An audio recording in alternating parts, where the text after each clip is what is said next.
everyone, I'm back on my bikes today. I went on a bike ride to have a look at the local history around where I live and in Bury, really. Come with me, we'll see what we can find, and I hope you enjoy the adventure with me. Let's go.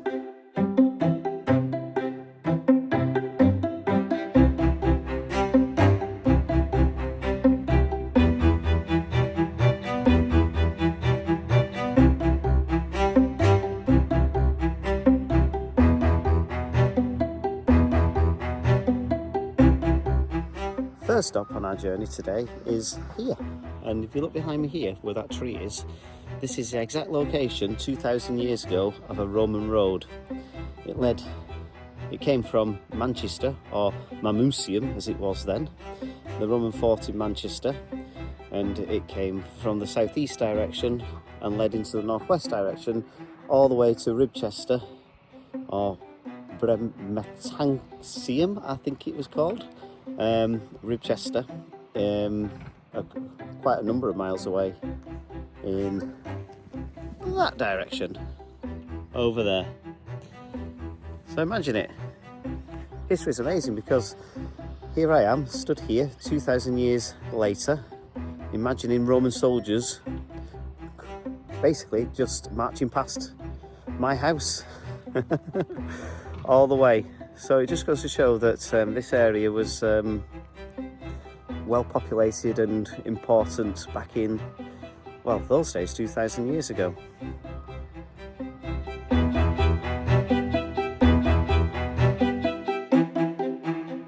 So over there in the distance is Manchester, and Roman soldiers and troops would have marched from there across this very path, following that hedge line all the way to Ribchester.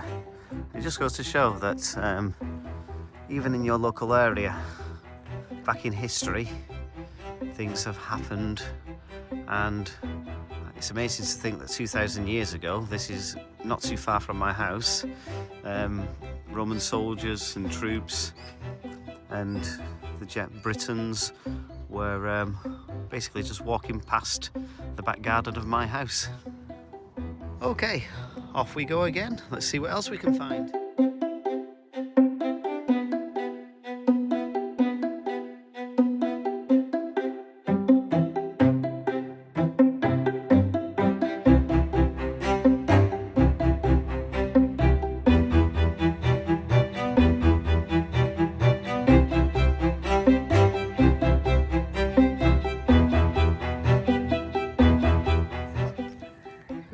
Visited this reservoir many times because it's only a stone's throw from my house, and it is important for wildlife. But back in the Industrial Revolution, this was an important part of a network of canals. This is a storage area for water that filled up the Manchester, Bolton, Bury Canal, and that was important for the Industrial Revolution, because before the invent of transport like roads and goods vehicles and steam, before even steam, the only way you could get goods around the country fairly quickly was through these canals and barges. Things like cotton and coal and the raw materials to make cotton and textiles. So that was the only way of getting things around fairly quickly. So back in the 1700s, people built these canals of waterways that connected the cities and towns all over England, particularly in the northwest here where cotton was prevalent. I'm going to talk a bit more about the cotton industry and the Industrial Revolution when I get to a place called Burrs, which is now a country park. This fly's annoying.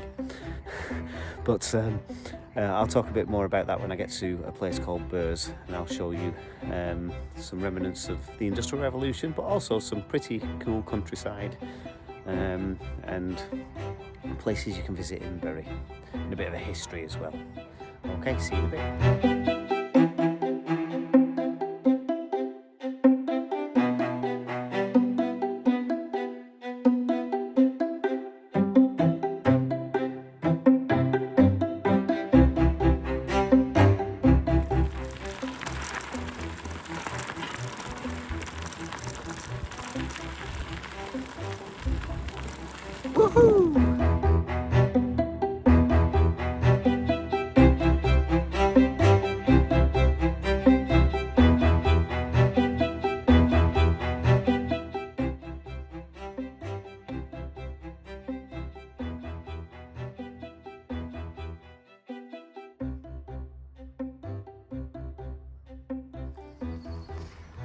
here we have the River Irwell.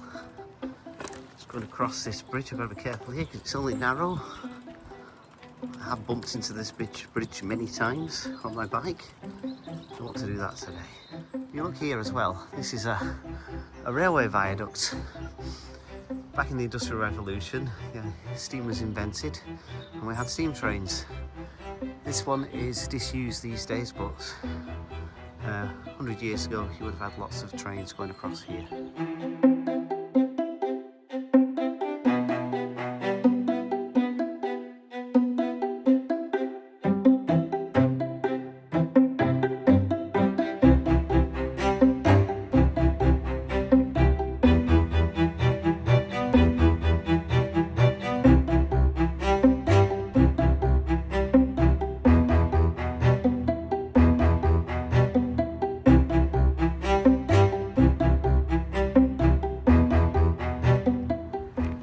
I was hoping to be able to show you, but there's lots of trees and bushes and debris in the way. But the subway which we went under is a fairly modern structure, but the actual bridge that goes over the River Irwell over in that direction is a modern bridge, but it's actually been built over the top of over generations and generations much older bridges, and if you could actually go under the bridge you will still see those structures there today.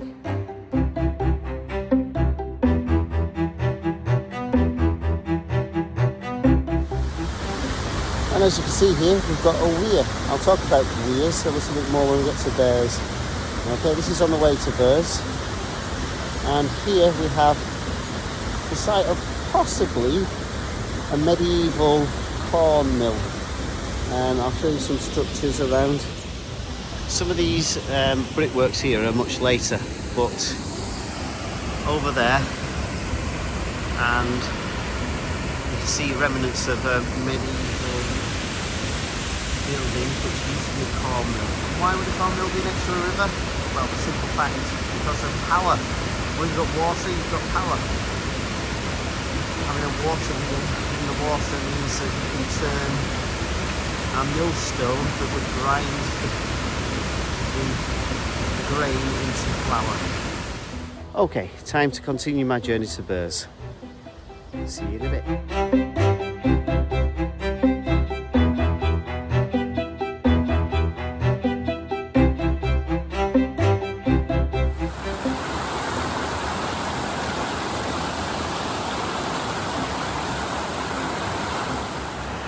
Now this is quite a rare sight because usually these ruins, or what you can see the structures behind me, are not usually visible because the water's too high. So because the water's low today we can actually see them, which is an amazing find really. Again, ancient structures from an old mill. Some of these probably date back hundreds and hundreds of years.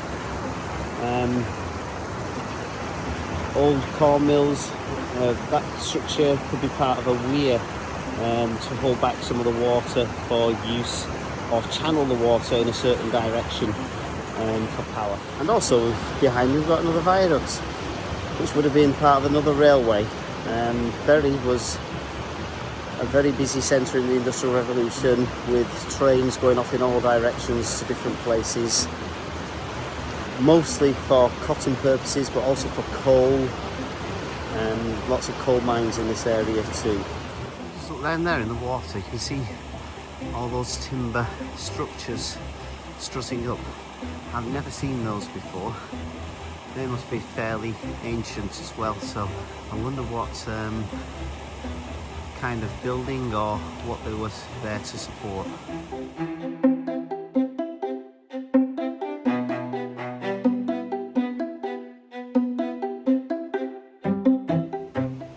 So here I'm at Burrs. I'm super excited to be here because this area has got, this place has got a fascinating history and story to tell. As we go around the various remnants of what we can see, I'll tell you a little bit more. But this area, not just for the Industrial Revolution, has been important for thousands of years as well, and you'll learn a little bit more about that as we go along. So why are we here? Well, the river. Okay, before electricity and even the invention of steam, for centuries and thousands of years, the only source of real power was water, and the river provided that. And if you look all around you here, you can see remnants of what used to be the old mill.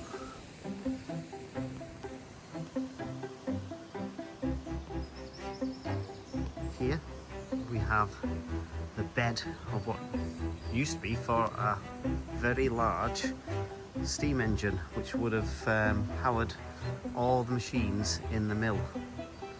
But before the steam engine, over here we have the pit for the water wheel, which had provided all the power for the mill before the invention of steam.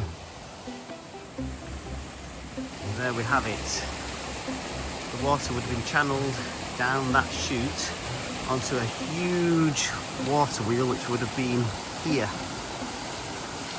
The water would have hit the paddles on the water wheel and made the wheel turn, which would have in turn turned a big turbine, which would have powered belts and pulleys, which would have powered all the machines in the cotton mill.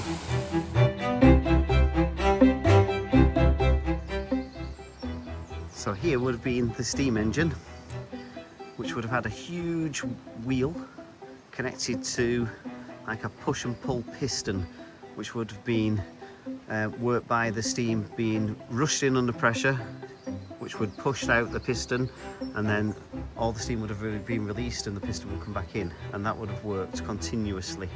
And for that there would needed tons and tons of water, which would needed to be superheated into steam, and also that would have taken a lot of coal in order for that to happen, which would have been brought in on the steam train that run adjacent to here. So the coal would have been brought in, and raw materials for the cotton, on the steam train, unpacked, unloaded, and would have been turned into the power and the produce of the mill here. So here you can imagine hundreds of years ago, like 200 years ago, lots and lots of people around in the community. This would have been a mill, bustling with people, bustling with noise and machinery, right at the cutting edge of the Industrial Revolution. To give you a bit of an idea of what the water wheel would have looked like, there's an illustration on this board here. Yeah, the water would have come in, hit the paddles and made the wheel turn, which would have provided for the power for the mill. Now we're actually here, there are actually two mills were built. One here at Highwood Hill, and the other, which was called Burrs Mill, a little bit higher up on the embankment over there. I'll take you there in a couple of minutes. Lots of people worked here, even kids. It was hard work, long hours and super noisy. Bury grew because of mills like this. The mill brought jobs and helped Bury grow. Later, even as the cotton stopped, other industries used the site, such as paper making and bleaching. It changed with the times.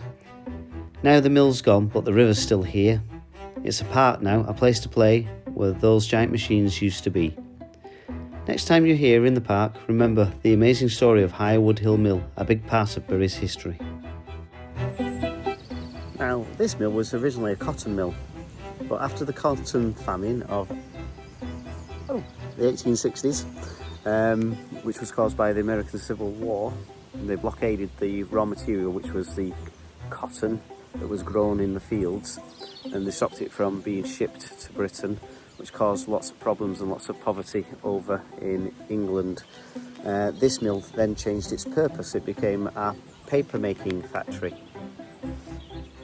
And these little reservoirs here are what remains of a much larger reservoir, which would have gone off in that direction. Almost a bit like a lodge, which would have housed the water or stored the water for turning the big water wheel around.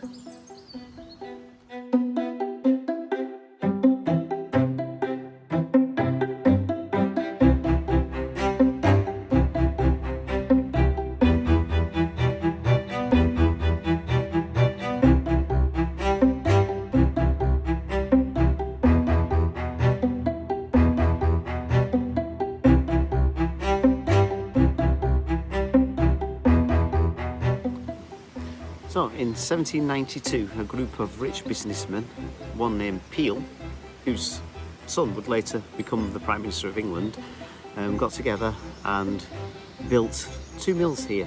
Again, powered by water originally, by huge water wheels. I'm talking bigger than double-decker buses, these water wheels, really immense. But the history goes back further than that. In medieval times there was a number of smaller little mills here which were for grinding flour.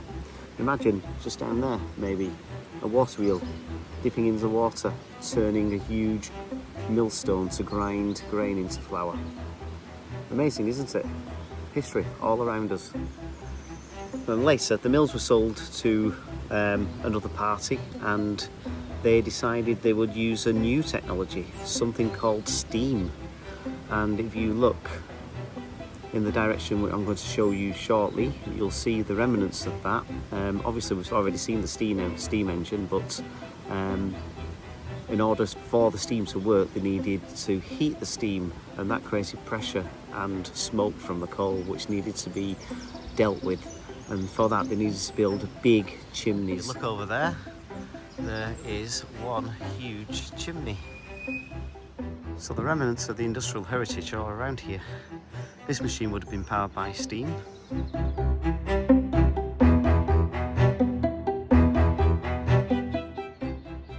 Look, these little benches have got photographs on, ranging from the late 1800s into the early 1900s of this particular area, and the mills and the workers, as you can see here. Fascinating tales. As mentioned, Burrs Mill was also used as a prisoner of war camp during the Second World War, believed to house Italian prisoners of war.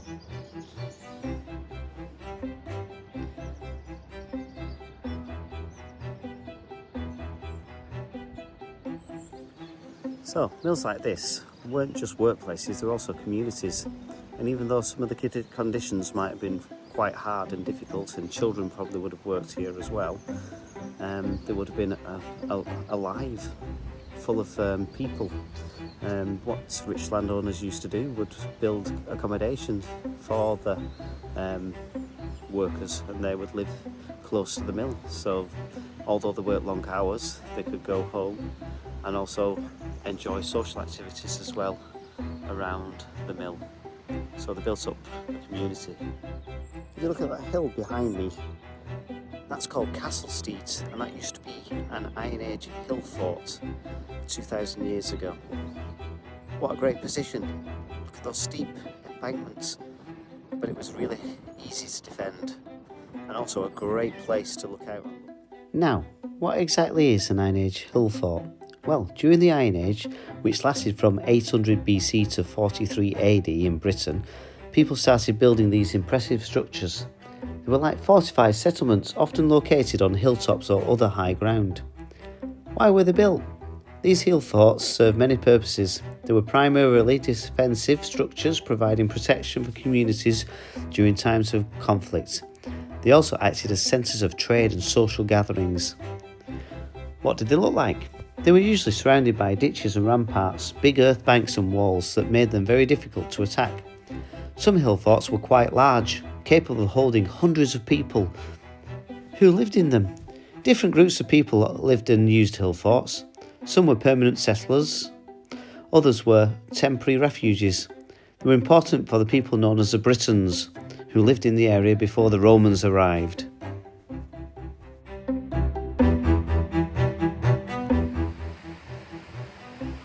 These ramparts would have meant the Iron Age fort was well defended, and the river would have provided an extra barrier.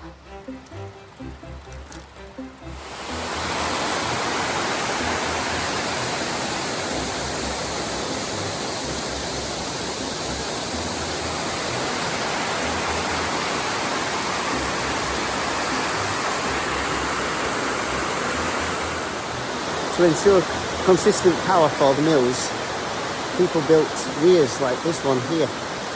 What that did, it held back quite a lot of the water and then released it slowly, creating a faster channel and a faster flow of water to go into channels like goits, which went directly fed the water wheels. And as you can hear, the water's very noisy here. Many years ago I went over this in a kayak all the way down that slope into the pool below and then down the river on the little kayak adventure. It was fun, I enjoyed it.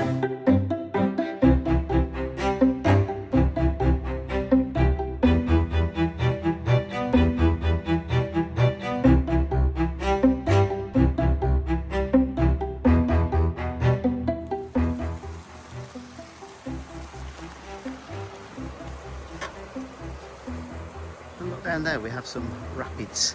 That's caused by the boulders or rocks in the water, creating narrow channels for the water to pass through. And as the water has to try and get through the narrow passage, it goes more quickly and creates the rapids that you can see there.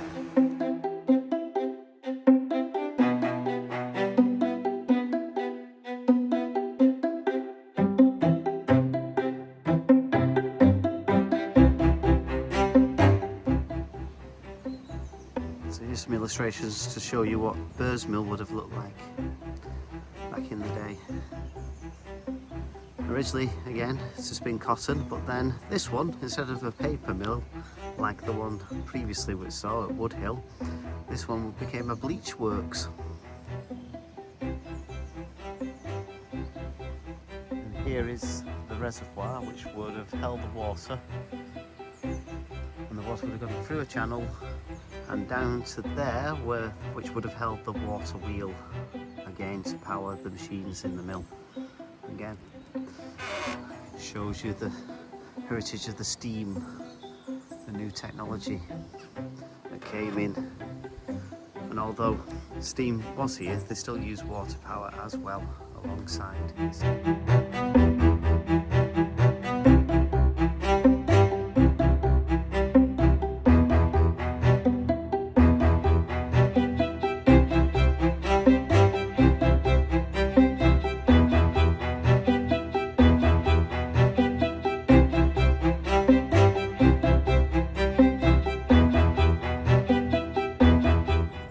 Well, we're coming to the end of my little trip back in time around my local area.